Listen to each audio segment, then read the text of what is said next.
पार्टधारी, hero पार्टधारी, उसको सच्चाई बताता है गहराई तक। या दूसरों को पता चलता है? दूसरों को पता चलता है? नहीं। तो जिस एक को पता चलता है उसकी बुद्धि में बैठ जाता है। क्या बैठ जाता है? बैठ जाता है कि एक वो बिंदु कौन सा है और वो किस मुकर्रर रथ में पार्ट बजाता है। जो बोलता है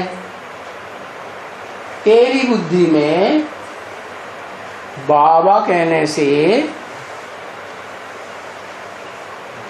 बिंदी ही याद आवेगी, तो तेरी बुद्धि में आवेगी, दूसरों को नहीं आवेगी। क्यों?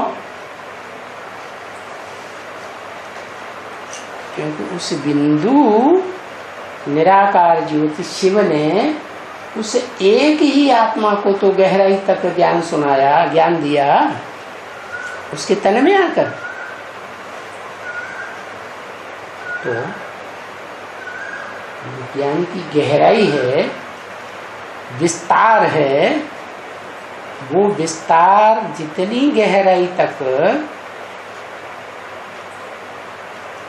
सागर को पता है वो तो सागर ही जाने। जैसे दुनिया में देखो, सागर की गहराई का किसी ने आज तक पता लगा पाया? नहीं लगा पाया। तो वो तो जड़ सागर है।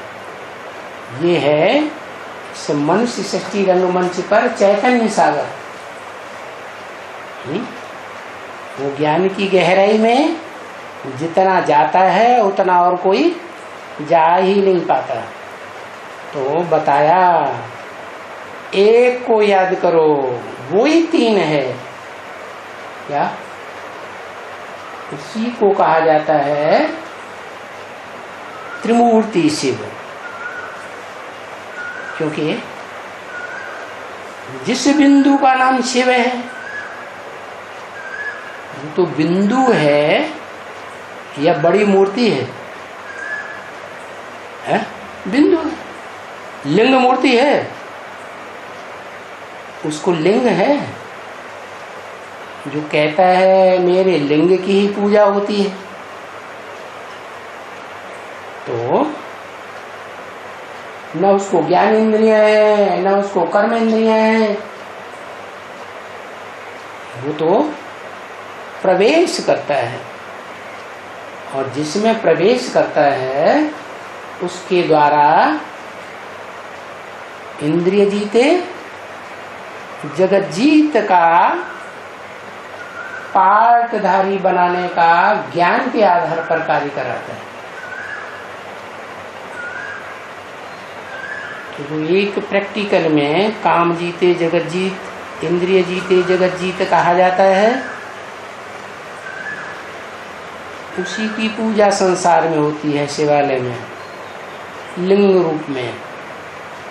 बाकी निराकार शिव को कोई बड़ा आकार थोड़ा ही होता है। वो तो बिंदु है, सदा बिंदु है। इस सृष्टि पर आकर पार्ट बजाता है तो भी जिसमें प्रवेश करता है उसके संग का रंग उसको लगता ही नहीं। तो एक कौन हुआ है? एक वही आदम का संपन्न रूप जो पुरुषार्थ करने के बाद शिव समान स्टेज को प्राप्त करता है।